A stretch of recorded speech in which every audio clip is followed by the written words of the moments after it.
நீங்க ஒரு ஜோடி வீக்கெண்ட் என்ஜாய் பண்றதுக்காக ஒரு ஃபாரஸ்ட்ல கேம்பிங் போட்டு தங்கியிருக்காங்க. ஆனா இவங்க கெட்ட நேரம் அங்க 6 பொறுக்கி பசங்க வரானுங்க. வந்து இந்த பொண்ணை பைனாக்குலர்ல பாக்குறது மட்டும் இல்லாம ரொம்ப மோசமான வாழ்க்கையில கிண்டல் பண்ணிட்டு இருக்கானுங்க.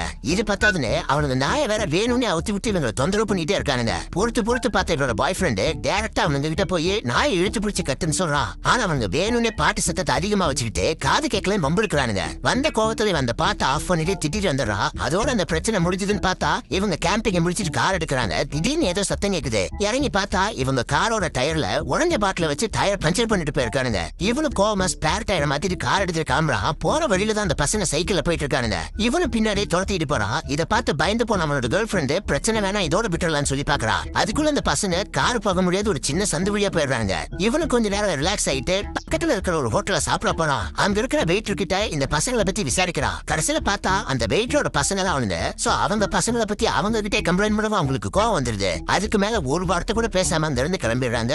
இப்படியே வந்துட்டு இருக்கும்போது மறுபடியும் அந்த பசங்களோட சைக்கிள் ஒரு வீட்டு முன்னாடி கீழே கிடக்கு. அப்ப இங்கதான் அவனுங்க இருக்கானுங்க தெரிஞ்சதும் இவன் காரை ஓரமா நிறுத்திட்டு அந்த வீட்டுக்குள்ள போக போறான். அவன் கேர்ள் ஃபிரெண்ட் வேண்டான்னு எவ்வளவு சொல்லி பாக்குறான். ஆனா இவன் கேட்கற மாதிரி தெரியல. வீட்டுக்குள்ள போய் பார்த்தா அந்த பசங்க அந்த வீட்டுக்குள்ள இல்ல. அப்ப உள்ள வேற யாரோ வர்ற மாதிரி தெரியவும் உடனே வந்து இருந்து கிளம்பிடுறான். ஆனா அங்கதான் இவன் வந்துட்டு போனான்னு தெரிஞ்சுட்டு அந்த பசங்க மறுபடியும் இவங்க தங்கி இருக்கிற கேம்பிங்க வந்து இவங்க கூட சண்டை போட்டுட்டு இருக்கானுங்க. அதுல இவங்களுக்குள்ள சின்னதா கைகலப்பாகுது. அதுல தெரியாம அந்த பசங்களோட நாய் மேல கத்திப்பட்டு அந்த நாய் ஸ்பாட்லயே இறந்து போயிடுது. அங்க இருந்து தான் பெரிய பிரச்சனையும் ஸ்டார்ட் ஆகுது. ஏன்னா அவனுங்க ஏதோ சாதாரண பொறுக்கி பசங்க தான் பார்த்தா ரொம்ப மோசமானவங்களா இருக்கானுங்க.